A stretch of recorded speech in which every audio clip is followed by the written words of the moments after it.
कैसा रहा आज का मार्केट? सो आई थिंक लाल रंग जो है वो मार्केट में काफी ज्यादा छा रहा है।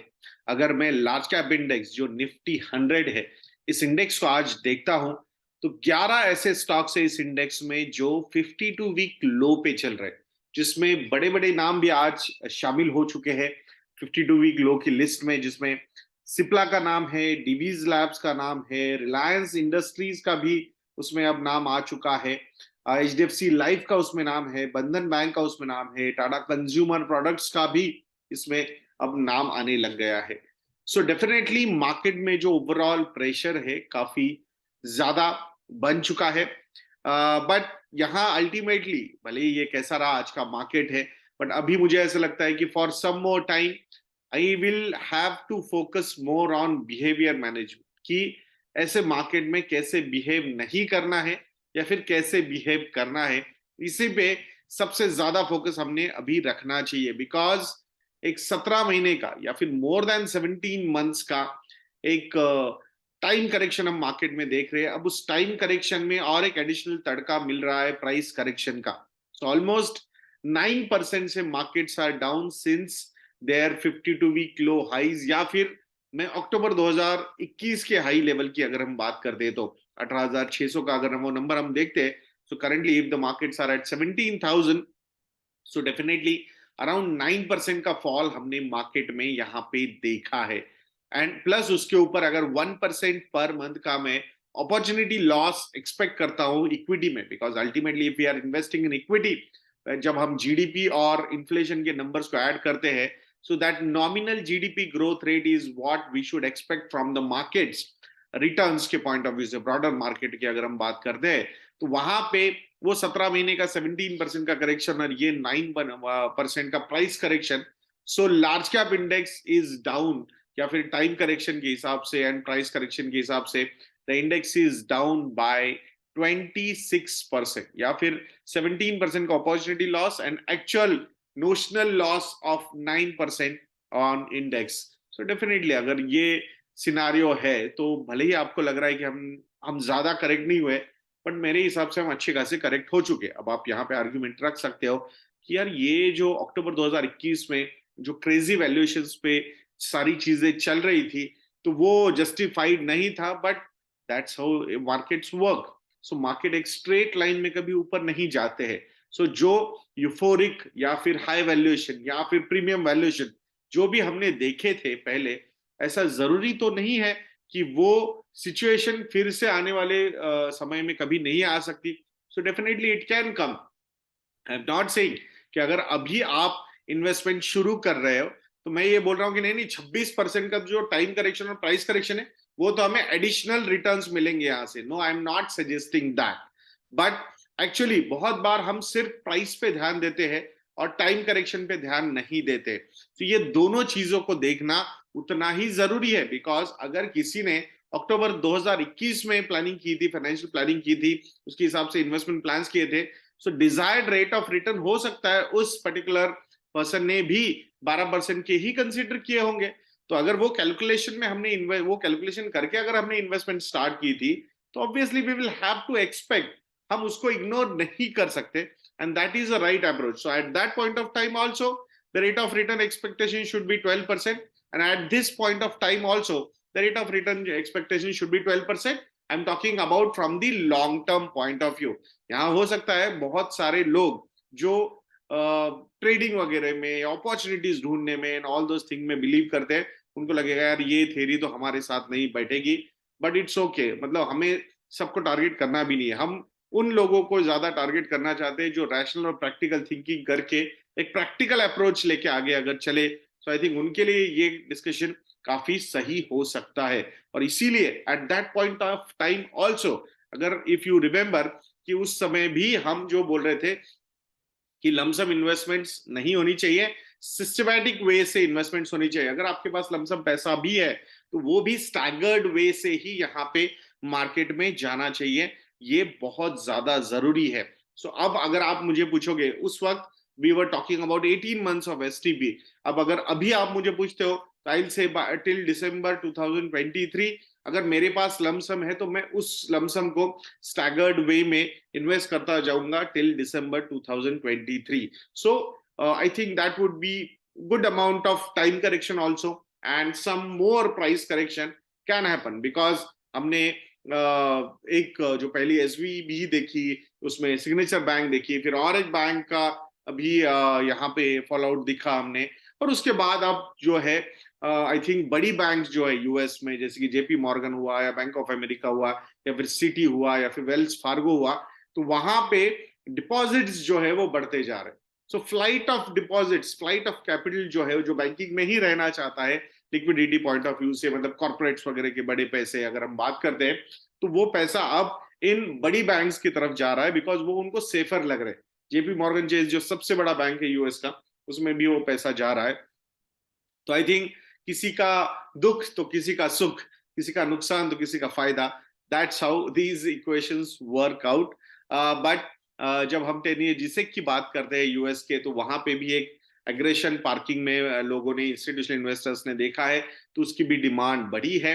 I was having a discussion with a fund manager today morning, तो वहां पे भी वो वही बोल रहे हैं कि जो एग्रेशन फेडरल रिजर्व लेने वाला था, अब ये इवेंट्स क्रेडिट के इवेंट्स प्ले आउट हो रहे हैं.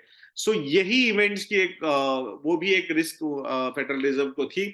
सो अब जो एग्रेशन पहले एक्सपेक्टेड था, उतना एग्रेशन नहीं रहेगा फेडरल रिजर्व की तरफ से. यहां से शायद हार्डली 0.50% की रेट हाइक हो सकती है फेडरल रिजर्व की तरफ से.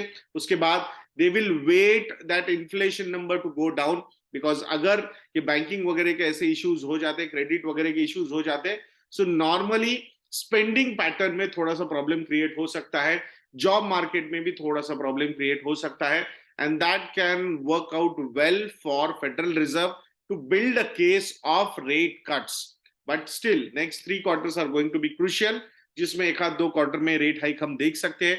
उसके बाद एक पॉज देखा जा सकता है 1-2 क्वार्टर का, और उसके बाद एक बार इन्फ्लेशन के नंबर्स थोड़े से कंट्रोल में आने लग गए, फेडरल रिजर्व को लग गया वो एक बार, तो फिर वहां से रेट कट्स वगैरह हो सकते हैं. तो ये सारी चीजें अभी प्ले आउट होने वाली है, और उसका जो है वो जो कैस्केडिंग इम्पैक्ट है वो इंडियन मार्केट पे होगा ही होगा.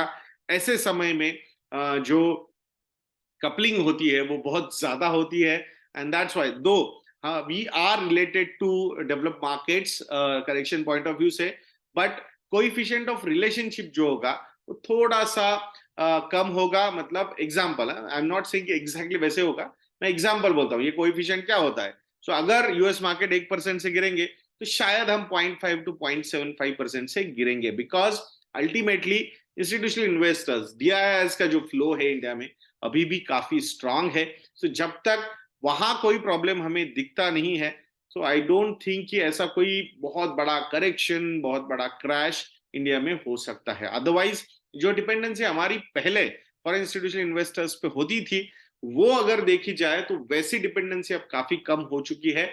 या वो सप्लाई जो क्रिएट करते हैं, तो वो हमारे जो म्यूचुअल फंड्स है, इंश्योरेंस कंपनीज है, सो वो सप्लाई को एब्सॉर्ब करने की कैपेसिटी काफी अच्छी तरीके से इंडिया में डेवलप हो चुकी है, and that is big relief for Indian stock markets. बाकी यहाँ पे we will have to concentrate on the earnings growth. So बहुत सारे ये बोरिंग कंसेप्ट्स है जैसे कि पी रेशियोज वगैरह, बट अल्टीमेटली जो साइकिल्स मूव आउट होती है, मार्केट्स परफॉर्म करते हैं, तो believe me this is the valuation matrix जो हमेशा सही साबित होता है.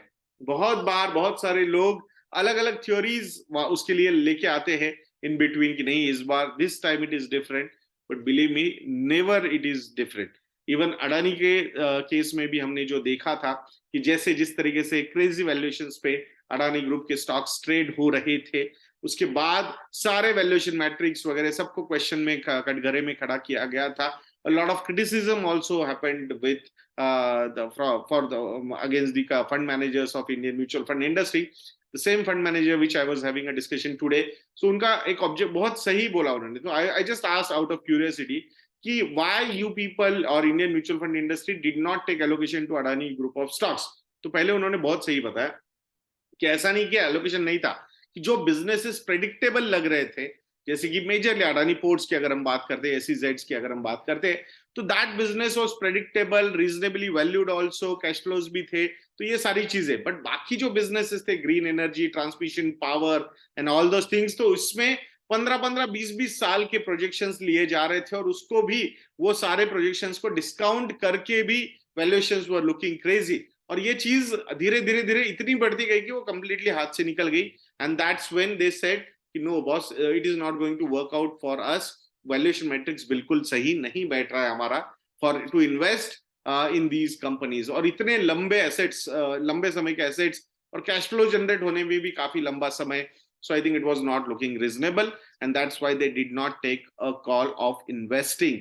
तो ये जो चीजें हैं, आई थिंक मुझे लगता है रिटेल इन्वेस्टर्स के पॉइंट ऑफ व्यू से काफी अच्छी होती है कि वहां पे मतलब वो एक फियर ऑफ मिसिंग आउट वगैरह से चीजें इन्फ्लुएंस नहीं होनी चाहिए फंड मैनेजर्स को। It's a collective responsibility of the complete industry, and which they played it really well. I strongly believe mutual fund is one product जो आपको आपके फाइनेंशियल गोल्स को अचीव करने में काफी ज्यादा हेल्प कर सकता है।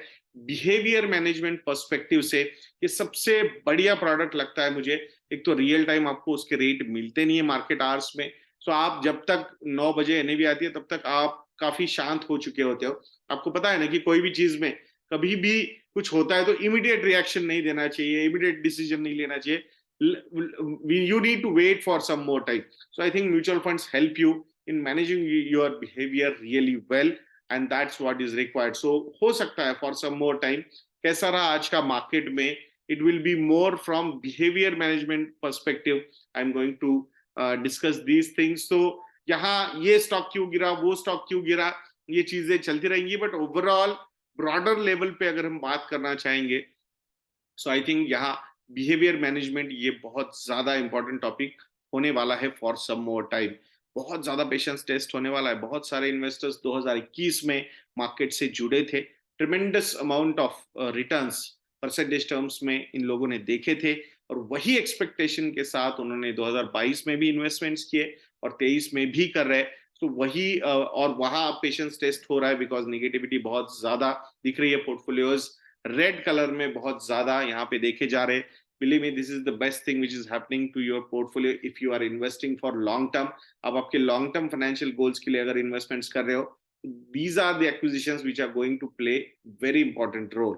यही वो एक्विजिशंस है जो आपके सीएजीआर को नेक्स्ट लेवल पे लेके जाने वाले हैं। So please do not discontinue your SIP investments और systematic transfer investments। उस डिसिप्लिन को फॉलो करना ये सबसे अच्छी बात आप लोगों के लिए हो सकती है। सो कैसा लगा आज का एपिसोड, ये कमेंट सेक्शन में लिखना मत भूलिएगा दोस्तों। एंड दिल्ली वालों, हम दिल्ली आ रहे हैं 25 मार्च 2023 को, तो अगर आप उस सेशन के लिए आपकी सीट बुक करना चाहते हो तो कमेंट सेक्शन में और डिस्क्रिप्शन बॉक्स में हमने लिंक दी हुई है, तो जरूर वहां पे उस सेशन की बुकिंग कर लीजिएगा। 25 मार्च 2023 को वो सेशन हम कैनॉट प्लेस में लेने वाले हैं। सारी डिटेल्स आपको ईमेल पे मिल जाएगी if you will book the seat. तो आशा करता हूं आप जरूर वहां पे आओगे। और अगर यहाँ इस मार्केट में कहाँ इन्वेस्ट करना है वगैरह, ये अगर आपको सर्विसेज चाहिए तो मॉडल पोर्टफोलियो को सब्सक्राइब करना मत भूलना। रेड RED, रेड ये प्रोमो कोड यूज कीजिएगा। I think you will get 50% discount on our model portfolio subscription. तो ऐसे वीडियोस के लिए चैनल पे बने रहिए, वीडियो को लाइक करना, शेयर करना, चैनल को सब्सक्राइब करना मत भूलना। नेक्स्ट वीडियो में मिलते हैं। जय हिंद।